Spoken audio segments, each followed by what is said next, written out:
Chinese President Xi Jinping shares his vision for global modernization at the opening ceremony of the Belt and Road Forum for International Cooperation. We'll discuss China's achievements over the last decade and what the future holds. Hello, I'm Anton Fedyashin, and this is The Heat.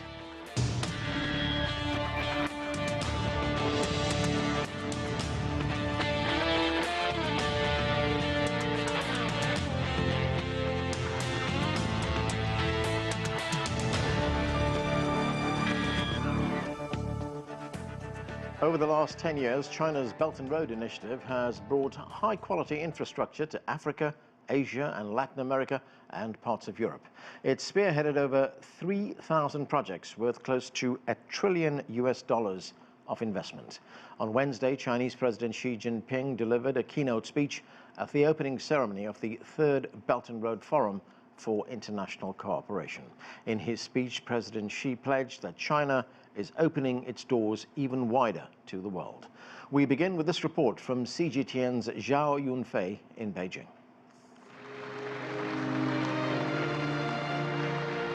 It's Beijing's moment as the Chinese capital welcomes world leaders, charting the course for the common good.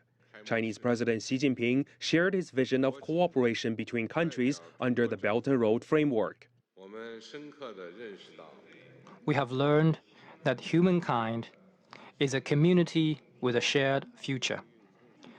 China can only do well when the world is doing well. When China does well, the world will get even better. Through Belt and Road cooperation, China is opening its door even wider to the world.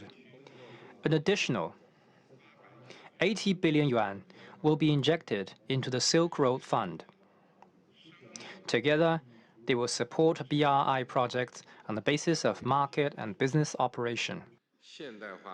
The Belt and Road Initiative has not just focused on infrastructure and trade. Cooperation has expanded to new industries such as healthcare, low-carbon energy, the digital economy, and innovation.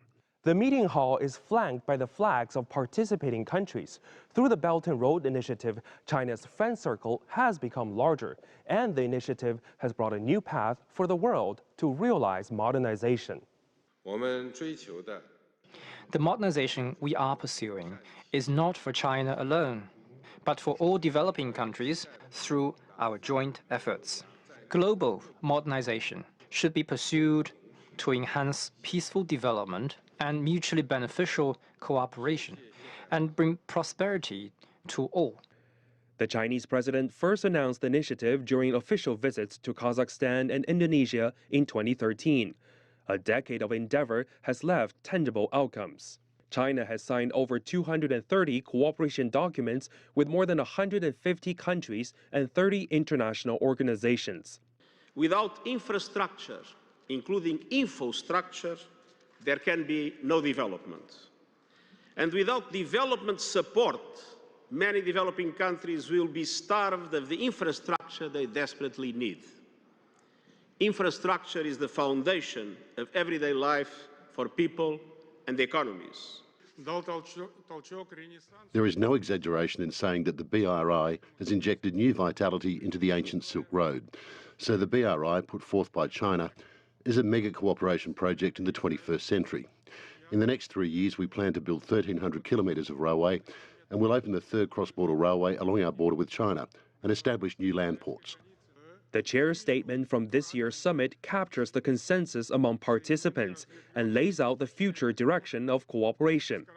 A list of multilateral cooperation deliverables and a list of practical projects have also been released. The Belt and Road Initiative has brought far-reaching global impact in the past 10 years. This gathering has carried on the foundation, taking the friendship to the next level for the common development and prosperity. Zhao Yunfei, CGTN, Beijing. For more now on China's Belt and Road Forum, let's bring in our panel. Joining us from Oregon is Liang. She's a chair professor of economics at Willamette University. Here in Washington, D.C., Anton Fedyashin is a Russian affairs expert and professor of history at American University. Also in Washington, D.C., Abdullahi Boru Halakhe is an African security and policy analyst, and Einar Tangen is a senior fellow with the Taihe Institute and chair of Asia Narratives in Beijing. Thanks, everyone, for being with us. Einar, as we just heard, President Xi Jinping delivered the keynote address to the Belt and Road Forum. The president announced a further 80 billion yuan will be injected into the Silk Road Fund. What were the main takeaways for you from the president's speech? Well, first off, understand that when the Belt and Road Initiative started, they put 40 billion in. So this is literally doubling down on the future. So what did we have there? We had, Xi, Putin, Kazakhstan, Indonesia, Argentina, Ethiopia, and the UN via Guterres, all talking. What you have here is a sampling of countries from across the world. And it really does put some flesh on what Xi Jinping has been talking about, this shared future for the world. And, I'd like to emphasize, the main thing here was China does well if the world does well. And the idea is that over 10 years, China has proven itself, not by talking about frameworks or what's going to happen in the future, but by actually doing it. And the countries that are involved, it's quite a contrast. You have over 130 countries attending, over 150 members. This is the largest grouping, and it's quite a contrast to what is happening in the Middle East, where Joe Biden is today. And, the kind of chaos that is reigning elsewhere. China is trying to bring order and some sort of hope for the future. Liang, President Xi said China will support an open world, the world economy, and will remove all barriers on foreign investment access to the Chinese manufacturing sector. Spell that out for us. What does it mean? Yeah, good to talk to you, Anand. So I think this is really an indication that, as the global economy is still recovering slowly from the pandemic, and many countries are also erecting, protectionism policies.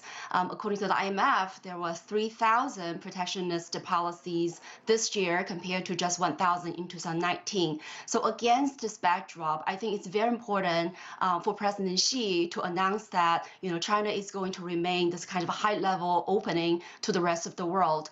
Now, just think about the restrictions in the manufacturing sector that has already been watering down over the years. So now there are only two main restrictions in that sector.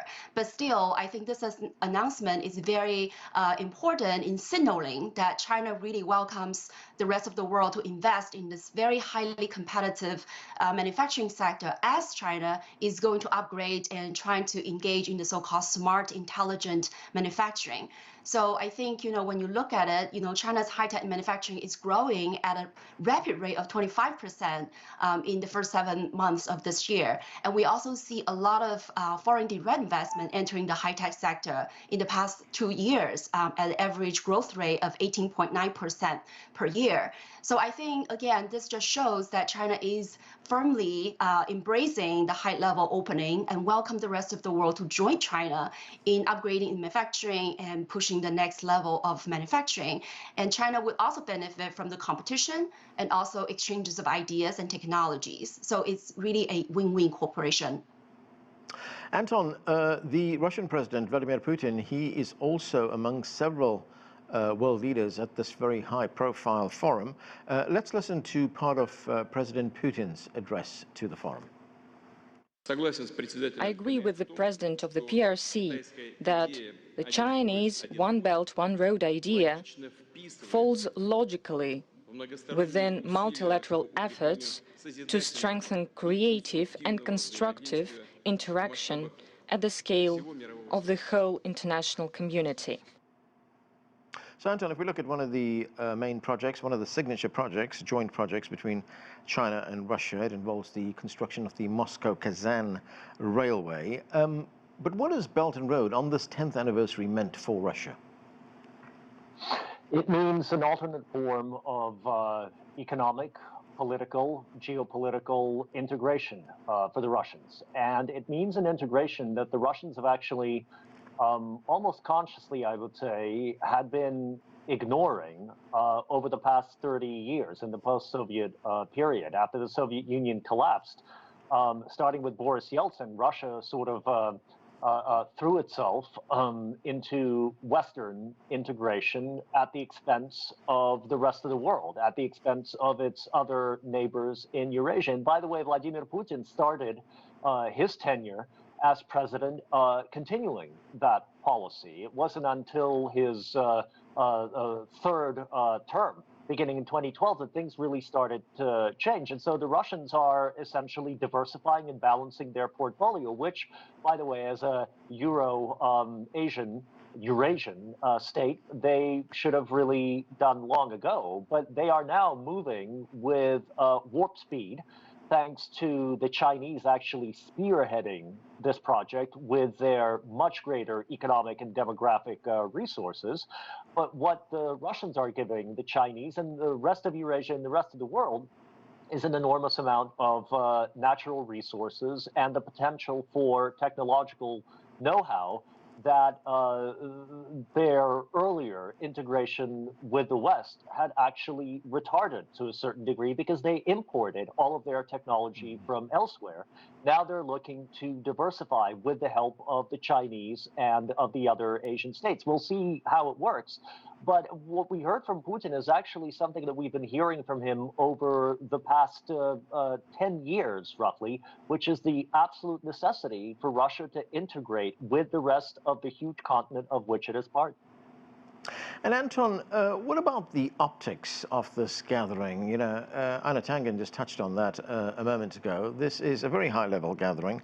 And if we look at the level of cooperation between China and Russia and the fact that President Putin is in Beijing right now, do you see this perhaps evolving into a bigger, more significant strategic relationship between these two countries? In fact, they do next year celebrate the 75 years of diplomatic relations.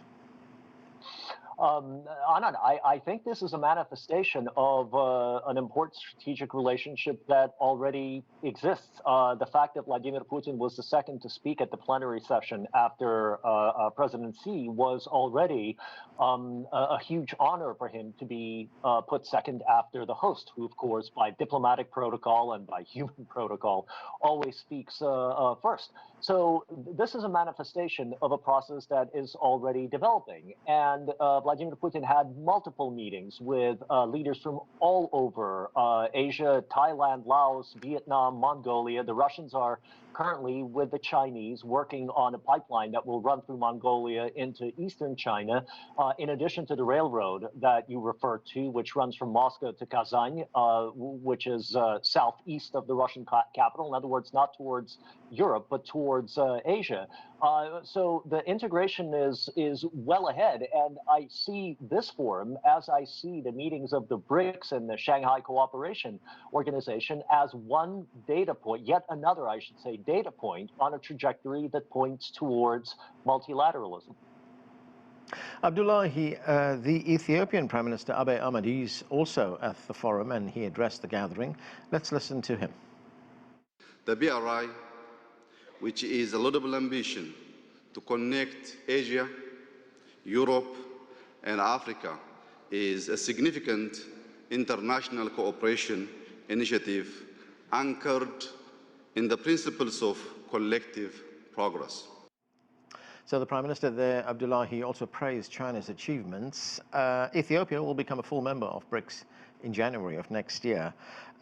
China and Ethiopia also signed 12 cooperation agreements this week in Beijing. So put this in perspective for us. What has BRI meant for Ethiopia? It means a huge deal, Adnan. I mean, I just want to say 2 points before I dive into the Ethiopian element of this.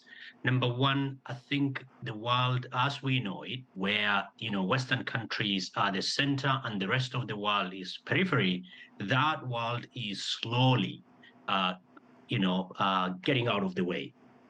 And if there is any evidence, it is this BRI meeting that we are seeing, where the rest of the world with China United States and Europe are mired in what is going on in Middle East. Number two, I think it's also a question of symbolism versus the true value. You know, the symbolism of China, the symbolism of Russia, the symbolism of majority of African countries, all in Beijing, when the West is involved in other things. Simultaneous to that, if you go through the BRI website, the level of significant agreements that were signed, that is a massive part. Let's bring to Ethiopia. Ethiopia is the diplomatic seat of the African Union. Ethiopia has got over 100 million people. The railway between Ethiopia and Djibouti it's almost close to, they spent 3.4 billion to build it, and that is close to almost 6% of Ethiopia's GDP. And for majority of these countries, including Ethiopia, they face like 5.1 billion GDP, sorry, 5.1 billion in infrastructure gap. And this is the kind of space within which BRI is being constituted. Ethiopia has got under 13% of its roads paved. And so what you have is large-scale headline infrastructure project that has got ripple effect, and it's going to be a legacy investment for both China and Ethiopia. Einar Tangen, speaking of railways and connectivity, China says that it will speed up high-quality development of the China-Europe Railway Express and will also open a new logistics corridor across Eurasia. I mean, if we just look at some of the figures over the past decade, about 77,000 freight trains have been servicing 217 cities in 25 European countries. I mean, what kind of contribution has that made to global economic growth over this past decade? Oh, massive, especially to those countries who have been previously landlocked and lacked access to ports where they could get their goods out to the international area. And people have to remember the Silk Road, I mean, the BRI is a two-way and economic development asset. The fact that you can get things from one place to another means that you have choices. It doesn't all go to China. It goes to Europe. It goes to other places within these economic zones. And this has really created a tremendous amount of economic activity. It's an estimate that $4 trillion worth of economic development has been leveraged by the $1 trillion that China has put in. I just wanted to add something, though, here to what Jan was talking about. If you look at what the CPTPP, formerly the Trans-Pacific Trade Partnership, was asking for in terms of open markets, SOE reform, government procurement, it's almost exactly what she talked about. So it seems pretty clear that China is aiming at being part of yet another economic grouping out there. But in terms of Russia, I think it would be very premature to see any kind of formal alliance, especially military. This would go against everything that Xi said in the speech, which is that he doesn't like this idea of blocks forming against each other. So at this point, it's all about the economics, about free and open, and not having groupings that are contrary or aggressive towards other groups.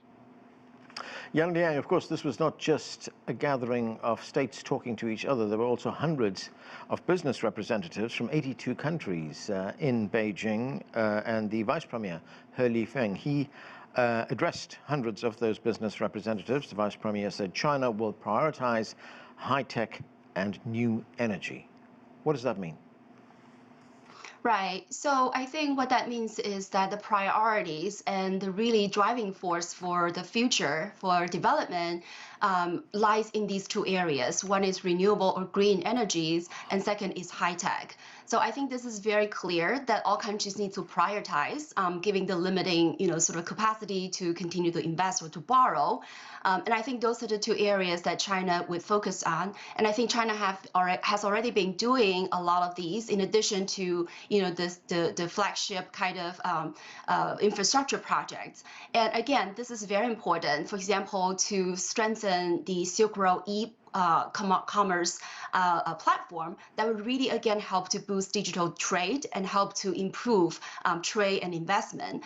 And when it comes to energies, I think that really goes without saying. I think with climate change, if infrastructure is not climate resilient, then they will become stranded assets in face of this climate change. So I think it's clear for China and also recipient countries that they would need to develop renewable energies, not only to achieve better energy, autonomy and sovereignty, but also really put their countries in a more sustainable future. And China has been doing this, right? They have been building, wind farms in Namibia or the floating solar park in Zambia. And China is going to continue to beef up the Belt and Road International Green Development Coalition. They would also, promote a lot more technological transfers and sharing, and also, like we mentioned earlier, to join force in manufacturing to produce, these very essential green products like wind turbines, like solar panel, that China has a very competitive edge in. But again, this is going to be a collective effort. This is going to be collaborations with all these countries, so they will be able to put their economy in a more value-added and also green and sustainable future. Right, Liang, you were talking about e-commerce a moment ago. I mean, China is also looking at major expansion in things like AI, big data as well. What is your expectation in these sectors? I mean, China's trade with participating BRI countries reached $19 trillion over the past decade. I mean, how big is the potential? Right, the potential is huge. Like I mentioned, this digital economy is definitely going to, put this trade relationship at a higher notch. And it's not only the improvement in trade, but also reduction in the transactions cost in terms of conducting trade, and also in terms of increasing the value added in trade. And I think, President Xi has been very ambitious. He's talked about in the next 5 years, from 2024 to 2028, trade between China and BRI partnership countries are going to increase to $32 trillion in goods and $5 trillion in service. So this is very ambitious objective, and I think there's a lot of enthusiasm and there's a lot of efforts made on the ground. So for example, just by the CEO conference this year, there are $97 billion of contracts have been agreed on. So in other words, I think with the investment, with the trade, with the development in tech and also renewable energies, as we mentioned earlier, I think there will be very vibrant economic futures for all the participating countries.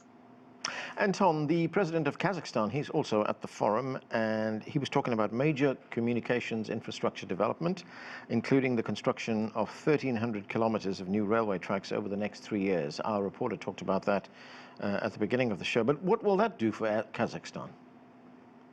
Anand, it will integrate it into very profitable trade routes. Kazakhstan is an enormous country, which is sparsely populated when you consider the size of its population and its territory. And it has always sort of been on the margins of the major contemporary trade routes. This will allow the Kazakhs to become an integral part of the trade routes running from the east to the west and vice versa. It will also allow them to become integral parts of the energy framework. The Russians, Kazakhs, and Uzbeks just completed an agreement for the Russians to supply gas, not from Central Asia to the West, but in the other direction, from Russia to Central Asia. And this is an integral part of the green economy, because before all industry and humanity subsist on windmills and solar batteries, which I hope will come sooner rather than later, gas will be that bridge energy source that is cleaner than oil and certainly than coal, safer than nuclear energy. The Russians have plenty of it, and plenty of countries seem to be interested in receiving it. And Kazakhstan is going to be in the middle of a distribution network. There's also a lot of talk, of course, about the north-south corridor running from Russia through the Caucasus, but also through Central Asia down into Iran and further down. So the Kazakhs, being in the middle of Eurasia, stand to profit enormously from becoming integrated into this Chinese-led global trading network. Abdullahi, one of the biggest and very ambitious projects that's been undertaken under the auspices of the BRI was the construction of the railway, the standard gauge railway, which ran from Nairobi to the port of Mombasa in Kenya. And now Kenya is talking about expanding its railway network. I mean, what will that do, not just for Kenya, but also for the region? Just think about it, Adnan. That railway between Nairobi city and the port city of Mombasa has reduced the travel time by a half. It has contributed to 2 to 3% of GDP.